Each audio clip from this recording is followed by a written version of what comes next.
Baik, kita lanjutkan lagi, nanti ada sesi tanya jawab di akhir sesi kita ya. Kita lanjutkan ke pembicara berikutnya nih, Bapak Muhammad Yunus dan Bu Sri Normuliati. Kepada Bapak Muhammad Yunus kami persilakan, Bapak. Baiklah, Assalamualaikum warahmatullahi wabarakatuh. Izin berbagi layar. Perkenalkan, nama saya Muhammad Yunus, berkolaborasi dengan Ibu Sri Normuliati yang ada dari Yayasan Panakarya, sedangkan saya dari Universitas Muhammadiyah Banjarmasin. Makalah kami berjudul Kearifan Lokal dalam kumpulan kisah handap Pilanggur yang berjudul Pilanggur karya Hatmiyati Masyud. Latar belakang dari makalah kami ini, sastra Banjar itu hidup dan berurat dalam kehidupan masyarakat Banjar. Peristiwa-peristiwa penting dalam kehidupan itu memang sering direkam ke dalam sastra. Kehidupan sosial masyarakat memungkinkan sastra itu hidup terus-menerus. Turun-temurun, bahkan ada di antaranya yang menjadi tradisi. Jadi tradisi yang melekat dalam keseharian masyarakat Banjar dapat dijadikan sebuah cerita pendek atau kisah pendek, atau dalam bahasa Banjar disebut kisdap. Jadi kisdap di sini merupakan cerita yang ditulis dengan menggunakan bahasa Banjar. Kisdap menjadi salah satu cara untuk melestarikan bahasa Banjar dalam bentuk tulisan. Berbagai kearifan lokal yang ada dalam cerita ini mengiringi keseharian masyarakat Banjar menjadi sesuatu yang tidak bisa dipisahkan, seperti yang tergambar dalam nanti kumpulan-kumpulan kisdap Pilanggur karya Hatmiyati Masyud. Metode penelitian ini menggunakan penelitian kualitatif, kemudian data penelitian ini dari kata-kata ataupun frasa kalimat tokoh dan paragraf yang berhubungan dengan kearifan lokal yang terdapat dalam kisdap Pilanggur karya Hatmiyati Masyud. Teknik pengumpulan data yang digunakan dalam penelitian ini dilakukan melalui pembacaan naskah cerita yang secara cermat dan berulang-ulang. Hasil dan pembahasan di dalam kisdap atau kisah handap tersebut ada cerita yang berjudul Palak. Jadi di Palak atau dalam bahasa Indonesianya itu kabut atau asap gitu ya. Jadi kearifan lokal yang ada dalam cerita Palak ini yaitu tradisi masyarakat untuk melaksanakan sholat meminta hujan pada musim kemarau atau istisqa. Jadi di Kalimantan Selatan pada musim kemarau itu sering terjadi fenomena kepulan asap yang tebal atau dalam bahasa Banjar disebut palak. Jadi kondisi ini diyakini sebagai dampak dari ada pembakaran hutan secara luas. Masyarakat yang terdampak kondisi tersebut berinisiatif untuk melaksanakan sholat minta hujan atau sholat istisqa. Nah, kutipan tentang tradisi ini terdapat dalam kisah judul Palak, yaitu esok kita berkumpulan di lapangan bal, kita sembahyang istisqa, meminta hujan wan Allah Ta'ala. Ini ada kawa kita maampihi amun kada meminta wan nang ampun dunia. Pemerintah udah jua berusaha. Tentara umpat jua maulah didingan hagan memagat api di tanah gambut. Tetap haja kukus wan palak-palaknya. Kita berusaha jua berdoa wan dikukurangi berjalanan kada menantu. Banyak bertumpat kalau kita salah atau hilang.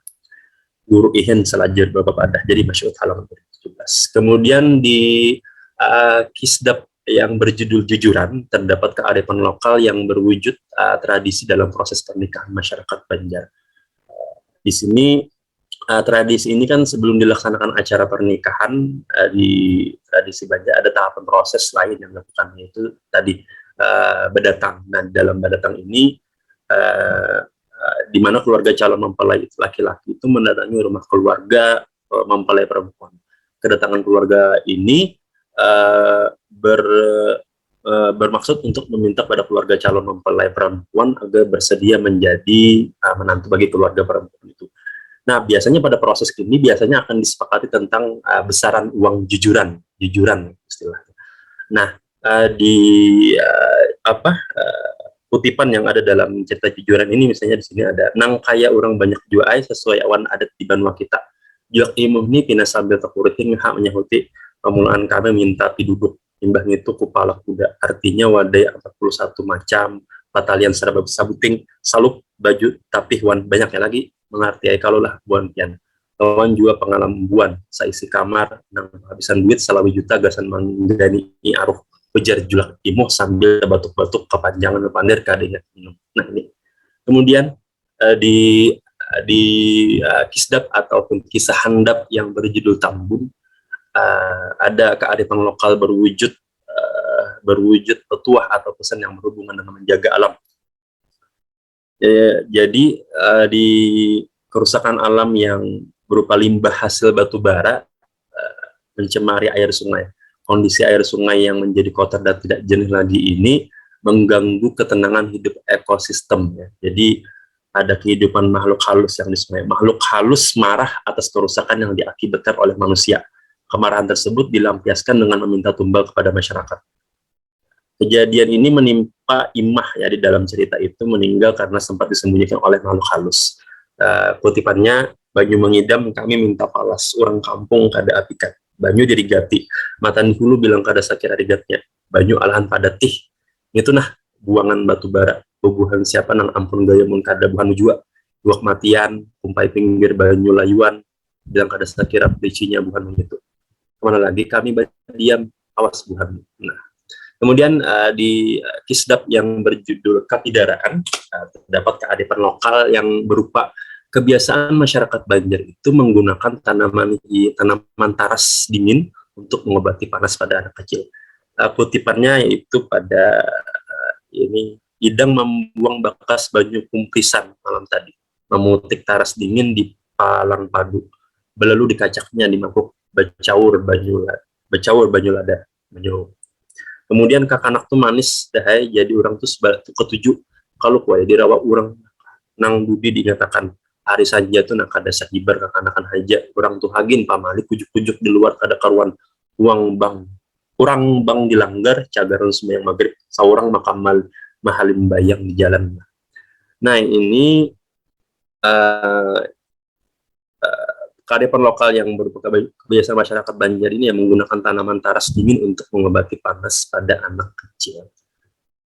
Kemudian pada kisdap yang berjudul Tangisan Anak Banua, kearifan lokal yang ada pada kisdap ini adalah kearifan lokal yang tidak berwujud, yaitu berupa pesan tentang kehidupan. Kutipannya, diih dari keluarakan 2,5 parsin kayak unjuk kain nawan kaum di balai. Barangkali agan meimbang membaiki hatap balaikah. Kayak namun musim penghujan nyaman kada miris lagi.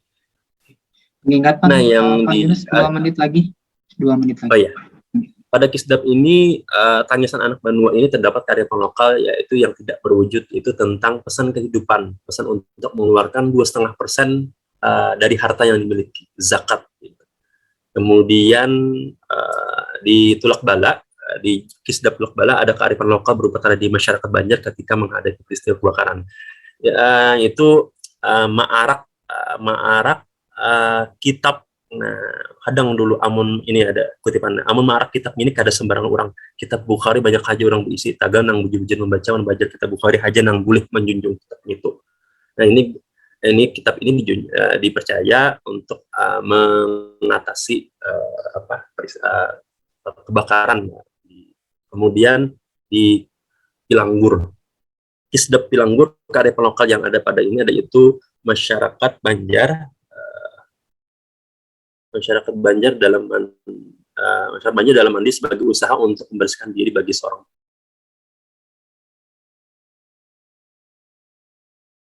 perempuan. Ini syariat aja menjuduh tuh urusan Allah Ta'ala. Jadi dirancaki berdua aja. Imbah mandi ini kada batah lawas tuh jangan diliwat meraup kambang. Membuat ke banyu di jidan. Imbah itu rimut-rimut di jen pembacaan.